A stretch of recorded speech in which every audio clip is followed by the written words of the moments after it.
kiranya saya menanamkan istilahnya seni ini jangan sampai punah. Jadi uri-uri yang mana bahwa wayang itu erat dengan pitutur luhur, pesan moral, tentunya untuk membentuk akhlakul karimah.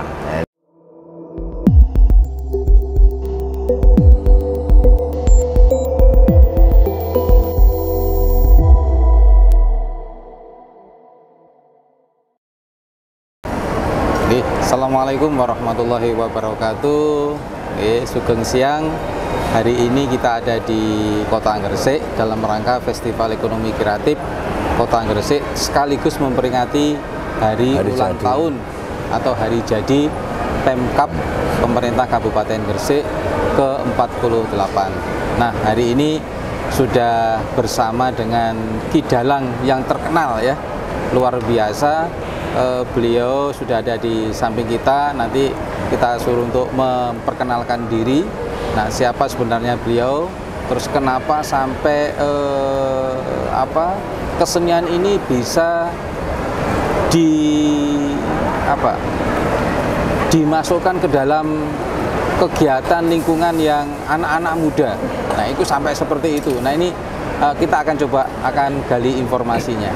Baik, sugeng siang Pak nggih. Sugeng siang. Selamat siang. Kula Kuncoko paring asma sinten Pak? Puguh Prasetyo. Bapak Puguh Prasetyo. Nggih. Bapak Puguh Prasetyo niki asli dalang saking Gresik ya Pak nggih. Iya. Nah, betul. Nah, saya ingin bertanya Pak, kenapa seniman istilahnya khususnya seni pewayangan ini dikenalkan kepada anak-anak muda? Seperti tadi kita sudah melihat dalang cilik Pak, ini luar biasa. Apakah nggak susah untuk ngajari seperti itu? Sebelumnya dikenalkan dulu, sebenarnya wayang ini kenapa kok sebagai media Bapak untuk mentransfer pengalaman atau mentransfer keahlian Bapak ke mereka? Oke. Assalamualaikum warahmatullahi wabarakatuh. Waalaikumsalam warahmatullahi wabarakatuh. Perlu saya aturkan bahwa berawal saya ini ya ingin meregenerasi. Yang jelas kita tidak selamanya kita menua juga, yang muda mesti jadi tua. Nah, iya, ini baik. Suatu perputaran. Betul, nanti ya, suatu perputaran dan regenerasi. Ini berawal dari situ, kiranya saya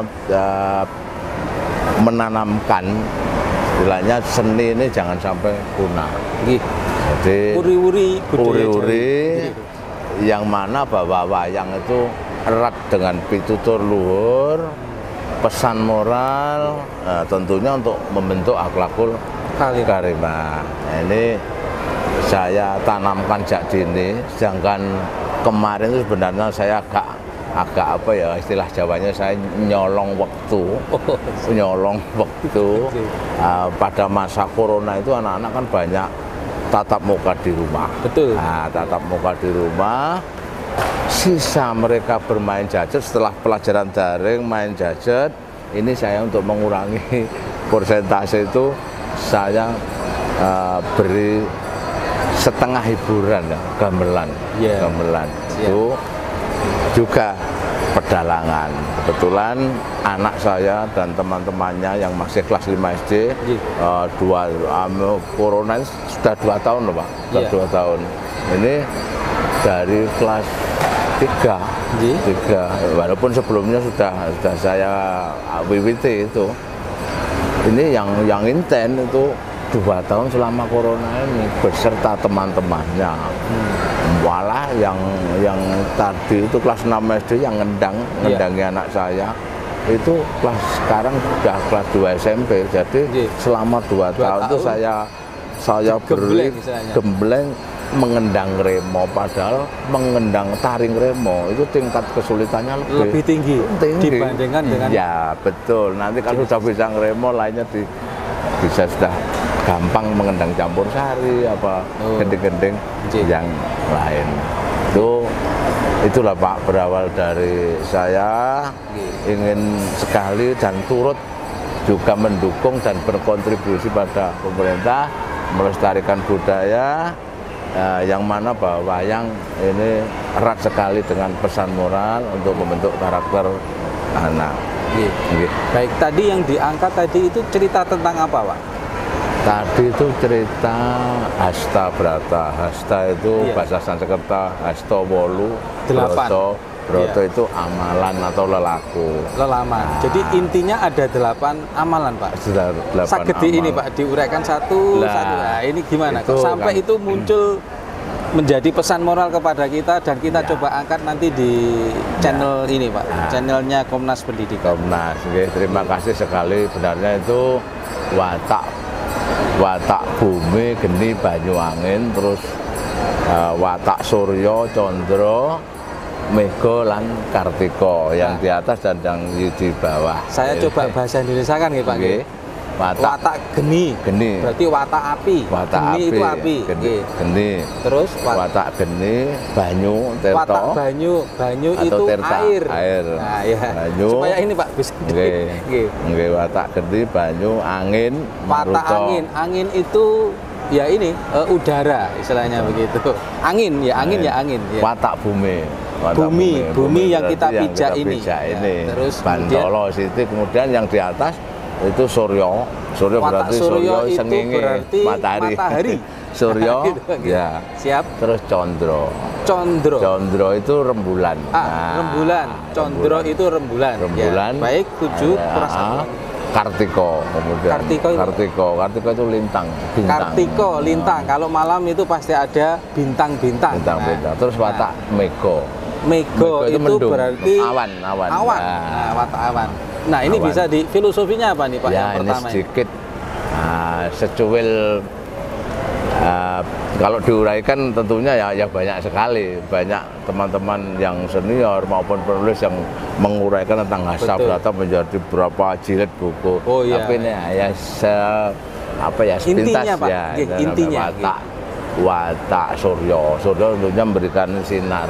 Yang Suryo itu mereka memberikan penerangan, tidak membedakan. Seorang pemimpin itu harus punya jiwa mengayomi untuk semuanya. Nah, itu watak matahari. Suryo memberikan pengayoman kepada sinar ya, semuanya. Madangi sing nandang pepeteng. Berarti menyinari mereka yang dalam kegelapan atau dalam ya istilahnya masalah begitu. Itu watak Suryo, watak Condro. Condro itu cenderung keindahan. Seorang pemimpin harus punya jiwa indah, keindahan. Kemudian watak Kartiko, seorang pemimpin harus punya jiwa cita-cita yang tinggi, ingin memuliakan anak buahnya tadi. Begitu juga. Ya, gitu. Jadi seorang pemimpin punya jiwa kepemimpinan dan leadership dan melibatkan anak buah paling tidak bisa meninggikan prestasinya. Ya, betul. Memotivasi bisa juga. Banyak pengertiannya tadi. Siap. Watak mendung itu Mego. Sekali aku seorang pemimpin juga harus berwibawa dan harus bisa segera memutuskan sesuatu. Kadang-kadang ya kereng barang, tapi juga membat mentul. Artinya membat mentul itu falsafah Jawa itu nek lemes iso gawe tali, nek kaku kanggo pikulan. Artinya bisa semacam demokratis. Bisa juga seperti itulah. Jadi tidak kaku, fleksibel atau lentur. Gitu ya. Itu yang di atas, tadi yang di bawah jelas watak bumi itu memberikan berikan rezeki, bisa juga memberikan spirit, memberikan energi pada anak buah yang dipimpin. Itu falsafahnya. Kemudian bumi, banyu, jelas air itu akan mengalir ke tempat yang rendah dengan tidak pandang bulu, pasti nanti. Itu sifat air. Tirta tadi. Tirta, ya. Bumi, terus banyu, geni. Itu geni. Geni itu punya ketegasan. Ketegasan. Harus tegas dalam menentukan sesuatu, apalagi di saat-saat yang genting seorang pemimpin harus segera ini.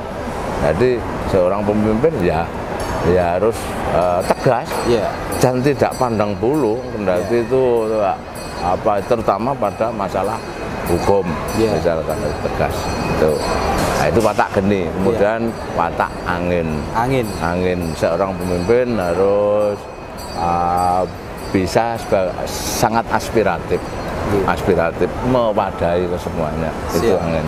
Mewadahi artinya ya wadah, tidak segampang ketika kita mendapat laporan dari si A kemudian serta-merta mencaci si A, tidak gampang begitu. Itu kiranya secuil atau sekelumit dari pengertian tentang Hasta Brata tadi. Hasta Brata. Nah, Hasta Brata itu sebenarnya tentunya banyak tafsir nanti. Banyak tafsir. Istilahnya 8 prinsip kepemimpinan lah kalau di bahasa Indonesia. Tapi kalau ini dibuat sebagai sebuah wacana, wawasan, sangat luar biasa kalau ini menjadi spirit dari kepemimpinan kita ini. Nah, sekarang kembali ke anak-anak tadi, Pak. Sekiranya dari sekian banyak musik tadi itu kok bisa disatukan? Bisa disatukan ini dalam arti bisa menjadi musiknya musik yang enak didengar dan enak ditonton, dalam arti istilahnya kemasannya kok jadi bagus seperti itu. Bagaimana ini kan gamelan ini kan beda-beda suara, Pak. Harmoni, ada harmoni. Gamelan itu sebenarnya kalau bahasa Jawanya kan piranti atau bahasa populernya media. Medianya gamelan. Jadi kita itu tinggal punya ide apa, kita tuangkan ke gamelan. Misalkan gamelan ya bisa saja, tidak hanya teknik-teknik tradisional seperti tabuhan konvensional wayang saja, mungkin unsur-unsur religi, agamis, islami bisa masuk hadrah gamelan. Hadrah gamelan bisa saja, karena gamelan itu bagi saya piran, tidak mengabaikan yang lama, namun tetap berkreasi baru. Yang baru. Wah, baik, luar biasa. Mudah-mudahan ini bisa menginspirasi ke tempat yang lainnya. Jadi kalau ingin belajar gamelan atau belajar pewayangan, datang saja ke Gresik dan menemui kami dengan senang hati. Nanti kami akan belajar bersama untuk filosofi pewayangan. Saya rasa gitu, Pak. Terima kasih, matur suwun waktunya. Assalamualaikum warahmatullahi wabarakatuh.